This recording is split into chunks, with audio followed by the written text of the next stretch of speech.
원래 원어는 땅입니다. 땅을 떠나라. 땅은 아까 말한 대로 뭐예요? 힘이, 나의 힘이 되는 것. 사람의 당시의 땅은 부의 척도가 그런 것이었어요. 요즘에도 부의 척도를 땅을 많이 가진 자라고 하고 있으니까 아직도 땅을 많이 가진 자를 부의 척도로 얘기하고 있으면 우리는 하나님의 사람이 아직 안 된 거예요. 성경에서 말하는 건 그것을 어떻게 하라고 해요? 떠나라. 떠나라라고 해요. 그러면은 내가 가지고 있는 부의 척도에서 떠나라 이 말이죠. 그러니까 그 부를 땅을 가진 거든지 세상에 뭐 물질을 가진 거 이런 것들을 힘으로 삼지 않는 것이 떠나는 거예요.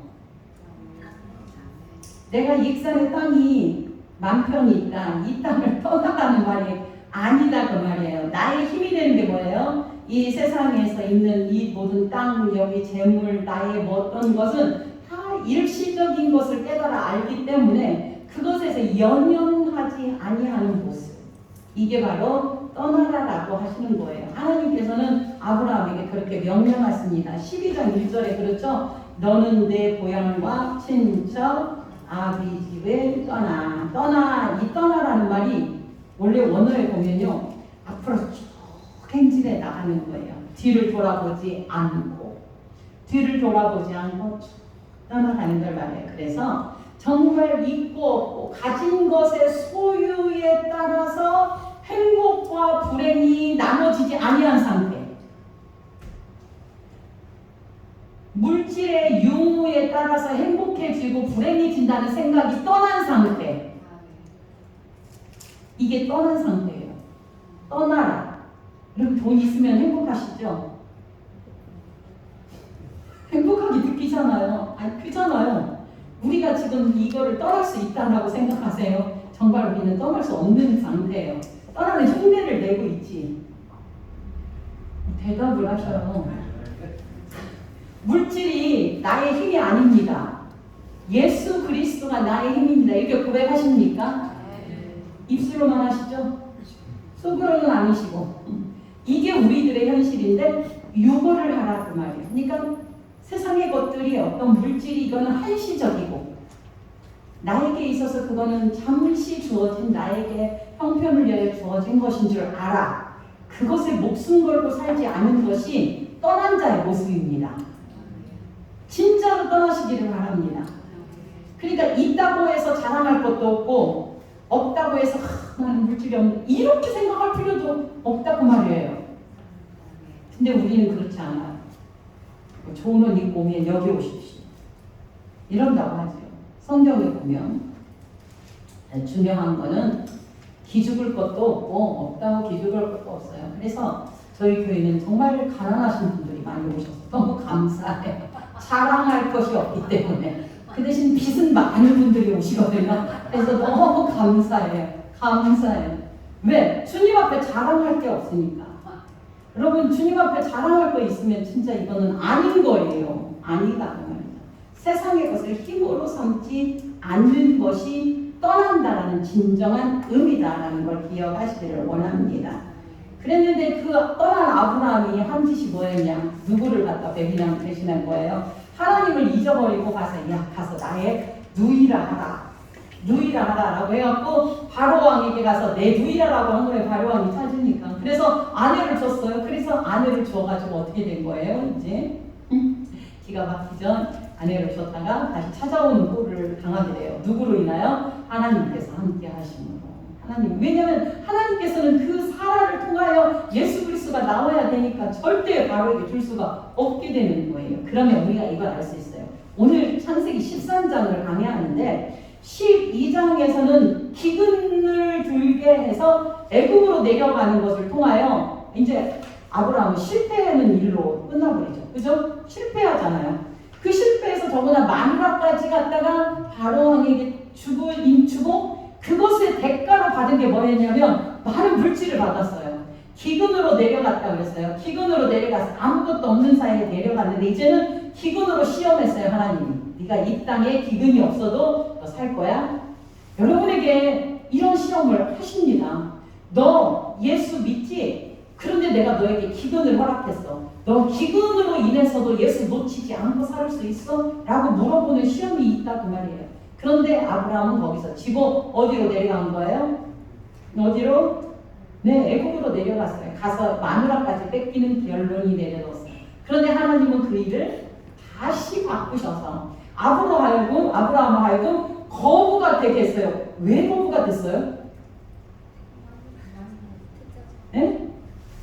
거부가 된 이유가 열심히 양을 쳐서 거부가 됐어요? 애국으로 내려가서 거부가 됐어요? 아니, 바로에게 받았다니까요, 많은 것들을. 그러니까 아브라함이 부자가 된 거는 결국 누구에게 많은 걸 받았다는 거예요. 애국왕 바로에게서 많은 걸 받은 거예요. 누구 팔아먹은 것 때문에? 아내 사람을 팔아먹은 것 때문에. 이것으로 이제 시험을 하는 거예요. 이것으로 시험을 해요. 자, 아까는 없었을 때 시험을 했어요. 근데 이것으로 시험을 해요. 이 시험에서 이제 오늘 본문이 창세기 13장이 이기는 장면을 나타내고 있어요. 그런데 이거 이겼으면 다음에 또 시험이 오면 어떻게 해요? 이제는 가면 돼요? 안 돼요? 안 돼요. 근데 또 가요. 창세기 20장 보면. 창세기 20장에 엘리멜렉에게 똑같이 애굽으로 내려가서 내가 아내가 아니라 누이입니다. 그런데 그거만 아니라 또 아들 이삭도 또 그래. 엘리멜렉에게 우리 아내 리브가가 아내가 아니라 우리 누이입니다라고 얘기해요. 근데 친척은 맞잖아요. 친척 맞잖아요. 라반의 딸이니까, 외삼촌의 딸이니까. 이것을 왜 이렇게 기록했을까요, 성경이? 우리는 은혜를 받고 깨달음이 와도 또다시 실수할 수밖에 없는 존재임을 명확하게 얘기하고 있어요. 한두 번도 아니에요. 여러분, 신앙생활하면서 맨날 승리합니까? 아니잖아요. 승리 안 하죠. 어떤 때는 지는 경우가 되게 많아요. 그렇습니다. 우리가 지금 성경 읽어야지 하는데 텔레비전에 재미를 풀어가면 그 재미있는 프로예요. 저는 그런 분도 봤어요. 목사님께서 부흥회를, 지금은 아니에요. 지금 시대는 이제 뭐 유튜브 이런 거 많이 발달해서 지금은 얼마든지 되지만 그때 시대, 그러니까 80년도에는 그런 게 없어요. 제가 반주를 하러 그 교회를 갔어요. 그런데 갑자기 강사 목사님이 잠깐만 기다리라고 하는 거예요. 그러다가 나갔다 오시는 거예요. 그래서 왜 나갔다 오시는가 물어봤어요. 팔복교회에서 여기 그 이석자 권사님 집 옆에 그 교회에서 부흥회할 때였어요. 근데 목사님 뭐하러 갔다 오신 줄 알아요? 드라마를 했어요. 뭔 이상한 드라마를 하는데 그 드라마를 녹화 버튼을 누르러 갔다 오신 거예요. 지금 여러분들은 미쳤다고 하지만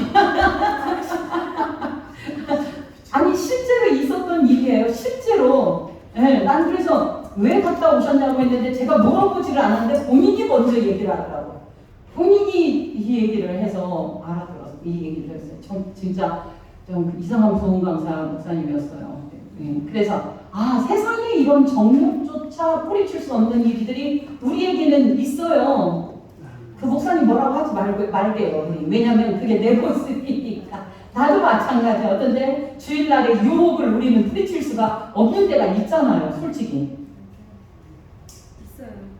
있죠. 있어요. 없다면 거짓말이 아니에요. 있어요. 있을 수밖에 없는 게 인간이다. 그래서 우리는 항상 이런 거에 대해서 정말 우리는 자신할 수가 없는 자군. 그래서 아브라함이 계속해서 그렇게 가서 마누라를 2번이나 팔아먹고 아들도 1번 팔아먹고 이런 일들을 우리는 읽어가게 되면서 그렇구나.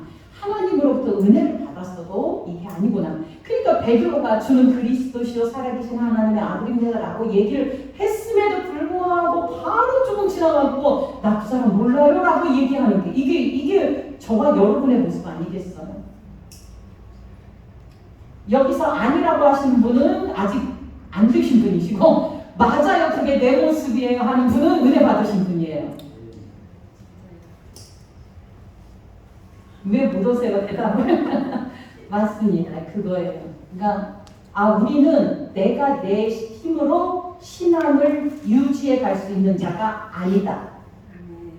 저는 우리 중고등부 학생들이 이제 예배를 5월 23일 날 결정하고 오늘 보고를 받고 너무 기뻤는데요. 이 아이들의 영혼을 만지고 다스려가는 건 우리의 힘으로 불가능해요. 하나님이 만져주셔야 돼요. 이러기 위하여 기도하는 것 뿐이다라는 걸 우리는 뼈저리게 알게 하세요. 지금까지 살아오면서 계속 알게 되는 거예요. 우리의 영혼도 마찬가지예요. 하나님이 말씀을 그동안에 수없이 들었는데도 불구하고 우리의 영혼이 하나님 앞에 복음 앞에 바로 서지 못하였던 나의 모습들을 드러내놓을 수 있는 그러한 은혜가 있기를 주의 이름으로 축원드립니다.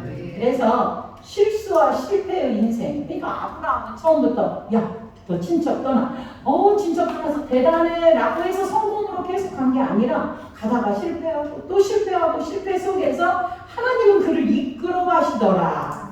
이게 은혜다라는 거예요. 이게 은혜다.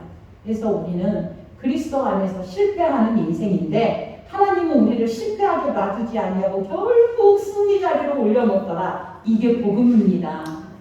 나는 아닌데 주님이 하셨다 이거예요. 성경에 보면 롯이 나중에 보면은 설명하겠지만 롯이 막 굉장히 고단했다라고 얘기해요. 베드로후서에 기록됐어요. 우리 한번 찾아보고 갑시다. 까마까마한데 베드로후서 2장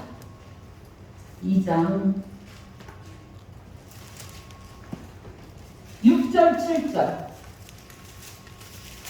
베드로후서 2장 6절 7절 우리 같이 읽습니다. 시작. 소돔과 고모라 성을 멸망하지 못하여 세세에 정언하지 아니할 자들에게 본을 삼으셨으며 무법한 자들의 음란한 행실로 말미암아 고통당하는 의로운 롯을 건지셨으니. 이렇게 보면 롯이 되게 의로운 사람같이 보이죠. 소돔 고모라에 살면서 아주 의로운 사람처럼. 그런데 성경이 그렇게 되어 있잖아요. 고통당하는, 이게 아주 영적으로 육적으로 고통당해서 아주 불편한 상황에 있었다라고 얘기해요. 롯이. 왜냐하면 거기에 사는 사람들이 이게 그 동성애로 인하여 모두 다 죄악 가운데 있는 것을 보고 고통하고 있었다. 롯은 그런 고통당하는 롯을 건졌다라고 성경에 이야기하니까 그렇구나. 이게 소돔과 고모라 거기에 살아갔던 롯이 아주 경건하게 그 시대를 살아가고 있었구나 라고 생각하시면 오산이다 그 말이에요. 왜 그러냐면 성경 보면 그렇게 기록하지 않고 있어요. 롯이 거기에서 소돔과 고모라 사람들을 재판하고 이러는, 자기도 거기에 동요돼서 그래서 내 형제들아 라고 이야기하면서 살고 있는 모습들을 우리는 곧 발견하게 되는 거예요. 그러니까 아니에요. 그러니까 롯도 역시 소돔과 고모라에 갔어요. 소돔과 고모라에 갔는데 하나님께서 그를 어떻게 했어요? 어떻게든 건지셨어요. 건지셔서 나오게 했어요. 물론 롯의 아내는 뭐가 됐지만, 소돔 기둥이 됐지만 건져서 나왔단 말이에요. 나왔으면 제대로 살아야 되는데 그의 사고에는 여전히 구원받았음에도 불구하고 정말 아름다운 모습이 있지 않아서 결국 누구예요? 무슨 큰친 산간의 일을 겪게 되는 거예요. 자식 딸 둘이 어떻게 해서 암몬과 모압이 된 거예요. 자식 둘이 아버지와 함께 자식을 낳았는데 그게 암몬과 모압이 되어서 계속 이스라엘 옆구리를 찌르는 가시들이 된 거예요. 지금 예멘이에요. 예멘. 그 도시에 사람들이 된 거죠. 이게 완전 무슬림 사람들이 된 거예요. 그래서 성경은 이런 것들을 통해요. 잘난 사람을 뽑아서 하나님의 은혜를 더해가지고 이렇게 해주는 게 아니라 정말 형편없고 실수하고 모자란 자를 들어서서 하나님의 은혜를 부어주심으로 이가 은혜스럽게. 그러니까 히브리서에 보면은 뭐예요? 하나님께서 정말 지시할 땅으로 믿음으로 따라갔다 이렇게 표현하지만 결국 보니까 믿음으로 간 것도 아닌 것 같이. 그리고 보면 성경을 보면 이 모습을 보면서 우리 자신의 모습을 발견하시길 원합니다. 나도 하나님을 믿고 있으면서도 늘 하나님의 뜻 안에서 500% 하지 못하고 있다. 늘 부족하다라는 걸 알게 되는 거예요.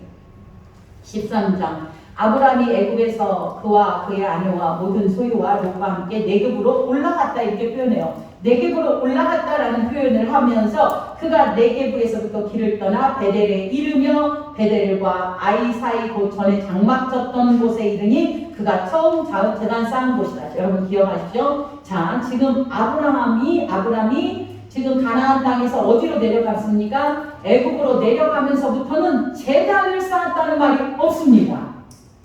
하나님 앞에 예배가 끊어져 버렸다는 거예요. 그러니까 하나님 앞에 예배가 끊어져 버린 삶을 살고 있다. 있다가 거기에서 기근으로 인하여 기근 때문에 시험을 당하지만 오늘 13장의 내용 풍년을 통하여 아브라함을 시험하는 내용을 볼 수 있습니다. 4절 중반절 그가 거기서 여호와의 이름을 불렀더라. 달라진 거예요. 지금 달라진 모습이죠. 아내를 빼앗겼다 다시 되찾게 하신 하나님을 알게 된 거예요. 아하, 이 세상의 힘은 지금 바로왕의 힘으로 살아가는 세상이 아니고 하나님이 다스리시는구나. 진짜 힘은 누구에게 있다? 하나님에게 있다. 그걸 아는 거예요. 그런 아는 거. 그래서 이 아브라함이 그곳으로 베델로 지금 올라갔다라는 표현을 쓰는데 성경에 내려갔다와 올라갔다의 구분을 아시나요? 성경에 내려갔다라는 말은 모든 것에 이제 믿음이 타락하고 믿음이 소퇴하는 모습을 내려갔다라고 얘기를 합니다. 내려갔다. 그러니까 뭐를 내려갔을까요? 어디서 뭐가 내려갔다는 한번 사서 생각해 보세요. 내려갔다. 여리고로 내려갔다. 예루살렘에서 엠마오로 가는 제자가 어떻게 했다라고 했냐면 내려갔다라는 이야기를 쓰죠. 내려갔다라는 얘기. 삼손이 딥나로 내려갔다. 딥나로 내려갔다 이렇게 표현합니다. 그러니까 내려갔다라는 건 믿음이 강한 게 아니라 믿음이 흔들리면서 요동하는 것을 표현할 때 내려갔다. 대신 반대로 올라갔다라는 건 믿음이 회복되었다라는 것을 포함하고 있는 언어가 이 올라갔다입니다. 올라갔다에는 무엇이 포함되냐면 하나님이 언약으로 일하셨다라는 놀라운 의미가 포함됩니다. 그러니까 올라간 게 그냥 아브라함이 올라가야지 내가 올라가야지 이게 아니고 하나님의 뜻과 계획 안에서 그냥 올라가도록 하나님이 언약해 놓으신 것. 나중에 베델로 올라가라 야곱에게 올라가라 이게 하나님의 뜻과 계획이었다는 걸 알게 하십니다. 그래서 하나님의 작정 속에서 이런 일들이 있었다는 걸 말씀하고 있죠. 그래서 아브라함이 거기서 제사를 드렸어요. 그리고 난 다음에 이제 아브라함의 일행 롯도 양과 소와 장막이 있는데 그 땅에 그들이 너무 많이 있으니까 왜? 엄청나게 받았거든요. 바로왕에게 받고 이게 부유해진 거예요. 그래서 소유가 많아서 동거할 수 없습니다. 6절 얘기하므로 이제는 물질이 많음으로 시험하는 하나님을 바라볼 수 있어요. 물질이 많으세요. 아브라함이 물질이 많으니까. 네. 그래서 그러므로 아브라함의 가축의 목자와 롯의 가축의 목자들이 싸움하는 거예요. 그런데 거기 도출하나 그걸 게 뭐냐면 가나안 사람과 브리스 사람도 그 땅에 거주하였다 이렇게 표현을 해요. 가나안 사람도 브리스 사람도 이 말을 하면서 무엇을 하고 얘기하고 있냐? 지금 아브라함과 롯이 있기는 하지만 주위에 이방 민족이 지금 살고 있다. 그러니까 이 둘이 하는 것을 이방 사람들이 어떻게 하고 있는 거예요? 예우주시하고 있는 거예요. 바라보고 있는 거예요. 그러니까 너무 지금 알지도 못하는 사람이 갑자기 와서 부자가 왔잖아요. 지금 부자 거부가 돼갖고 보니까 막 서로 다투고 이런 거를 보니까 이렇게 된 거예요. 아브라함이 롯에게 이제 이런 거예요. 방안을 낸 거예요. 야, 우리는 한 친족이다. 네, 친척이라는 말은 부모가 저 조상이 하나다라는 말을 얘기하는 거예요. 너나 내 목자나 서로 다투게 하지 말자. 아마 아브라함에게는 이러한 것이 있었을 거예요. 정말 지금 안한 사람들도 있고 기브스 사람들도 있는데 부끄럽고 창피할 수도 있잖아요. 저 사람들이 보는데 우리끼리 막 다투고 막 이거 싸움하는 것이 그렇게 생각할 수도 있어요. 그러면서 말하는데 9절 네 앞에 온 땅이 있지 않냐? 나를 떠나가라. 내가 좌하면 나는 우하고 내가 우하면 나는 좌하리라. 할렐루야. 이게 믿음의 모습이었어요. 지금 물질이 충만했었을 때에 아브라함이 시험에 합격하는 모습이 다 자기가 아브라함이 주인이에요. 롯이 주인이에요. 아브라함이 주인에도 불구하고 전부 다 내어주는 네가 어디를 선택하든 나는 개의치 않아. 나는 그냥 다 니한테 다 맡겼어. 네가 우선 돼. 네가 해. 그거에 대해서 전혀 기분 나빠하지 아니하고 연연하지 않고 있는 아량과 관대함 이런 것들을 지금 가지고 있는 아브라함의 모습을 바라보기를 원합니다. 왜 그러냐면 깨달았기 때문이에요. 육적인 어떤 것도 아니고 생명에 관하여 누가 주고 있다는 걸 아는 거예요? 하나님을. 그래서 그것이 무엇 때문에 그냐면 하나님께 예배하였더라. 제사 드렸다가 몇 절입니까? 4절. 그가 거기서 여호와의 이름을 불렀더라. 예배가 그로 하여금 그렇게 넉넉하게 만들었다라는 것을 이야기하는 것이죠. 그러니까 예배를 통하여 아브라함에게는 정말 풍요와 참된 평화가 무엇인지 알았고 의와 평강과 희락이 있었던 것을 알게 된 거예요. 그런데 너는 우하고 나는 네가 좋은 거 차지하면 나는 나쁜 거 차지할 거야 이 말이지요. 사실은 네가 먼저 선택권을 줬으니까. 이에 10절입니다. 완전히 무력의 관점에서 바라본 그 롯의 모습을 보십시오. 같이 있습니다.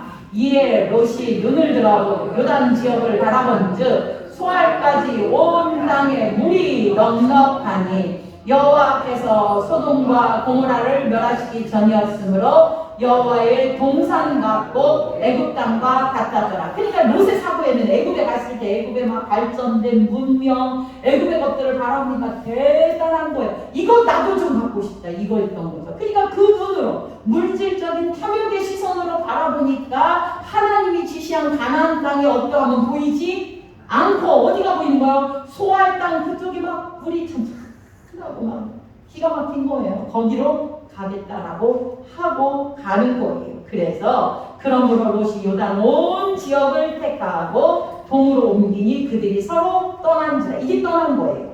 네, 떠났어요. 자, 롯이 아브라함을 떠난 건 롯이 하나님을 떠난 것과 마찬가지예요.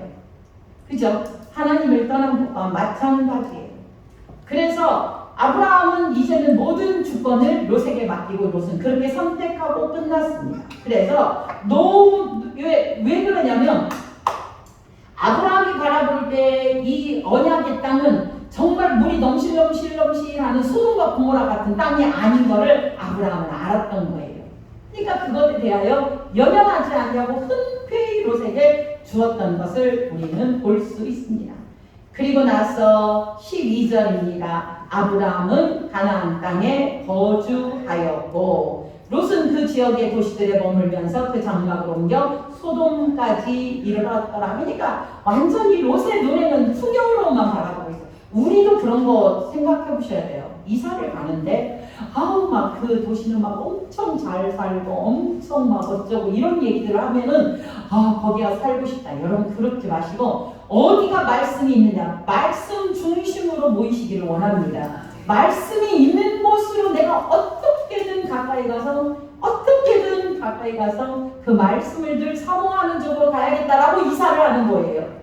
그래서 저의 소원은 맨날 하도 교회가 먼 집으로 살아서 제발 좀 교회 좀 가까운 데 살고 싶은 것이 저의 소원이었어요. 정말 그랬어요. 교회 가까이 사는 그러면 항상 기도하고 싶을 때 와서 기도하고 무할 때마다 기도하고 이거를 놓치지 않는 게 얼마나 큰 은혜인지 알게 되는 거예요. 이사 다 오고 싶으시죠? 여건이 안 돼서 못 오시지만 여러분 우리에게 그 마음이 필요하다라는 것이죠. 자, 그래서 하나님께서 그 아브라함에게 축복을 해주시는 모습을 볼 수 있습니다. 소돔 사람은 여호와 앞에 덧줄 봅시다. 앞에가 뭐냐면 정말 정확한 용어로 여호와 면전에서 얼굴 앞에서 큰 죄인이었더라. 그러니까 죄악이 아주 극악함에 이르는 거예요. 결국 그들이 어떻게 돼요? 붙잡혀가는 이 내용이 이제 다음 시간에 14장에 기록이 되었어요. 죄인이니까 하나님께서 그 자리에 그냥 롯을 그냥 놔두지 아니하시고 롯을 구원해내신다. 다 물어보겠습니다. 롯을 구원해낸 건 누구 때문에 구원했다라고 성경 기록합니까? 아브라함 때문에 구원했다라고 얘기해요. 그러면 저와 여러분이 롯과 같은 존재예요. 그런데 누구 때문에 구원하신 거예요? 예수 그리스도 때문에 구원받은 거예요. 그걸 지금 얘기하는 거예요. 지금 롯이 엄청난 죄악성에 살고 있어요. 저와 여러분이 지금 그런 소돔과 고모라 땅에 살고 있단 말이에요. 지금 살고 있는데 그 고모라 땅에 누구를 보내냐면 아브라함을 보내요. 아브라함을 보내가지고 그 땅에 있는 롯을 구출해내는 모습을 우리는 바라보게 되는 거예요. 그러니까 구원의 이 여정은 하나님께서 우리가 막 잘하고 있을 때만이 아니라 우리가 실패하고 넘어지고 무너지고 막 그럴 때 거기서 쏙 뽑아가지고 하나님께서 이렇게 쏙 뽑아가지고 여기다 얹어놓으십니다. 그렇게 해서 오셨어요, 여러분들이. 뽑아가지고 오신단 말이죠. 14절 읽습니다. 이제 하나님께서 롯이 떠난 다음에 축복하는 내용이에요. 시작. 롯이 아브라함을 떠난 후에 여호와께서 아브라함에게 이르시되 너 있는 곳에서 북쪽과 남쪽 그리고 동쪽과 서쪽을 바라보라. 15절 시작. 너 있는 땅을 내가 너와 내 자손에게 주리니 영원히 되라. 내가 하나님의 주신 땅 너는 이제 받으면 돼.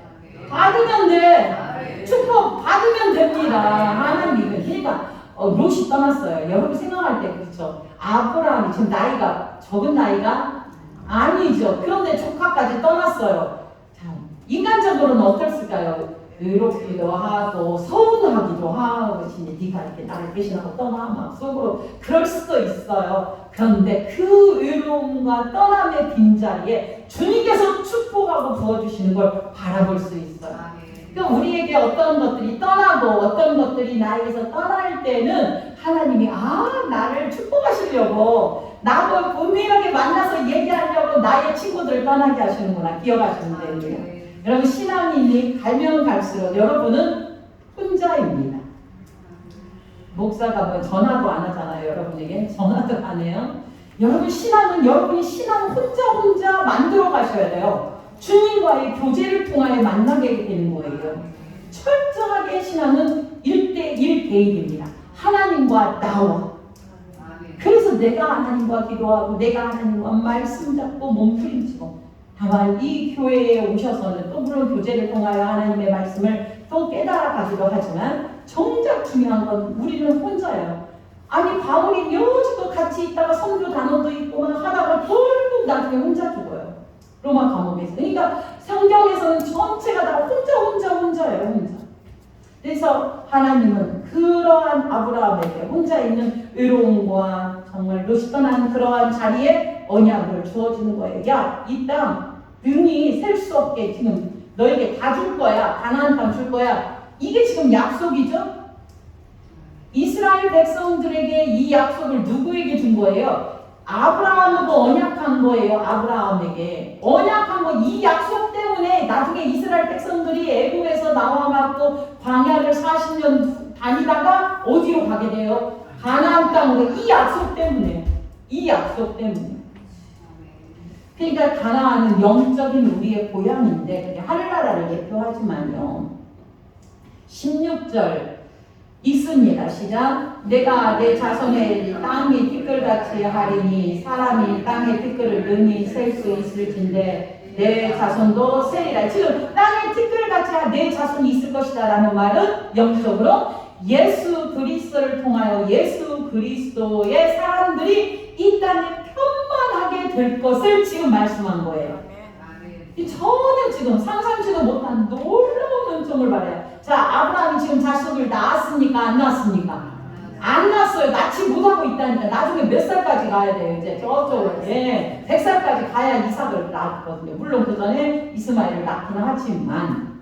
그러니까 이 하나님의 언약. 내가 너의 자손을, 이 자손이 이 땅에 모래알같이 망라할 거야 라는 이 약속을 이루시기에요. 그 약속이 누구로 인하여? 사실은 아브라함의 후손인 누구? 예수 그리스도를 통하여 이 땅에 그렇게 이루어질 일을 말씀하고 있다는 것이죠. 아멘입니다. 일어나 너는 그 땅을 종과 힘으로 두려 다녀보라. 내가 그것을 내게 주리라. 네, 아멘. 이에 아브라함이 장막을 옮겨 헤브론에 있는 마므레 상수리 숲굴에 이르러 거주하며 거기서 여호와를 위하여 제단을 쌓았더라. 이후로 아브라함은 헤브론을 떠나지 않았어요. 여기서 떠나지 않았어요. 이 언약을 받고 떠나지 않았습니다. 그래서 사라가 죽자 마지막에 헤브론에 있는 뭘 사죠? 막벨라 굴을 사서 거기서 누구를 장사해요? 아내 사라를 장사하게 되는 것을 우리는 바라볼 수 있습니다. 그래서 그 땅, 하나님이 주시는 땅, 하나님이 주실 민족, 요거를 바라보며 살게 되었음을 오늘 창세기 13장에 말씀하고 있습니다. 그런데 거기 헤브론에 있는 마물의 상수리 숲을, 여러분 상수리 나무가 있다는 것은요 성경적으로 항상 기억하셔야 돼요. 상수리 나무의 이름이 테파린이라고 하는가요? 테파린이라고 할 거예요. 테파린인데 고목이고 우리나라의 상수리 나무와 비슷한 나무이지만 높이가 10m에서 12, 3m까지 자라는 엄청난 나무, 빨강색 포도나무 같은 열매가 맺힌다고 말씀을 드렸던 기억이 나요. 그렇게 나는 그곳이 있다라고 하면 반드시 있는 것이 다른 신에게 제사를 드렸던 곳이다. 요거를 꼭 기억하셔야 돼요. 그러니까 상수리 나무에 이 얘기가 나오면 이방 신에게 제사 드렸던 곳, 이거를 머리에다가 딱 기억하고 있어야 돼요. 그러니까 다른 이방 신에게 제사 드렸던 곳에 아브라함이 지금 가서 누구에게 제사를 드린 거예요? 하나님께 제사를 드리더라. 할렐루야. 이게 중요하다는 거예요. 이게 중요한 거예요. 다른 사람들이 다 다른 신에게 제사 드려도 나만은 우리 가정만은 우리 자녀만은 하나님께 예배드리는 자가 되어야 됩니다. 아멘입니다. 그래서 언약을 이루어 달라고 이 뜻, 지금 제사를 쌓았다는 건, 제단을 쌓았다, 예배를 드린다는 말은 하나님이 약속했잖아요. 이 땅 다 너 줄게. 종과 형으로 가봐. 네, 다 너한테 줄게. 그리고 네 자손이 뭐예요? 바라에 모래알같이 많게 해줄 거야. 하나님 이거 이루어 주실 줄 믿습니다 라고 드린 게 예배란 말이에요. 하나님이 이 언약을 이루셔요? 안 이루셔요? 이루셨죠. 할렐루야. 근데 지금은 이루실지 아니실지 막연히 모르는 상황에서도 아브라함은 이거를 붙잡고 기도하고 있다라는 걸 볼 수 있습니다. 오늘 13장의 말씀을 통하여 승리했죠. 지금 첫 번째는 기근에서 실패했지만 풍요 속에서 네가 우하면 내가 자리라 하는 양보, 정말 풍성한 하나님의 그 은혜를 깨달은 자의 모습을 보여주며 그가 어떻게 돼요? 하나님의 언약을 또한 갖게 되며 그가 또한 하나님 앞에 제단을 쌓는 모습으로 하나님의 뜻이 꼭 이루어지기를 바라요 라고 예배드렸다는 것을 오늘 말씀을 통하여 알 수 있습니다. 저와 여러분은 어떠십니까? 여러분이 지금 애굽에 있습니까? 아니면 애굽에 이제 이미 그런 시험 끝나서 다른 가나안 땅에 들어왔습니까? 가나안 땅에 또 들어오셨죠? 그렇다면 나와 내 집은 여호와만 섬기겠노라. 누구처럼? 여호수아처럼, 사무엘처럼 그렇게 살아가시기를 주의 이름으로 축원드립니다. 사람들이 많이 있는 상수리 나무에서 나에게 무엇을 주세요라고 빌고 있는 이방신들에게 드리지 아니하고 오직 주님이 나의 생명을 깨닫고 믿고 아버지 하나님 앞에서 요동하지 아니하는 신앙을 가지고 살아가서 주님의 놀라운 은혜와 축복을 받는 은혜가 있기를 원합니다. 결국 14장에는 이제 롯은 어떻게 해요? 잡혀갔고 다른 그 적군에게 잡혀갔고 그 조카 롯까지 구해내는 아브라함의 멋진 모습을 우리는 14장에서 보게 됩니다. 그리고 우리가 말하는 첫 번째 11조에 대하여 이야기합니다. 우리 하나님의 말씀을 들으면서 우리같이 실패하고 자주 넘어지는 우리를 하나님께서 붙들어 세우셨습니다. 그리고 구원 주셨습니다. 감사합니다. 은혜로 고백하는 우리 모두가 되기를 원합니다. 하나님 아버지 감사합니다.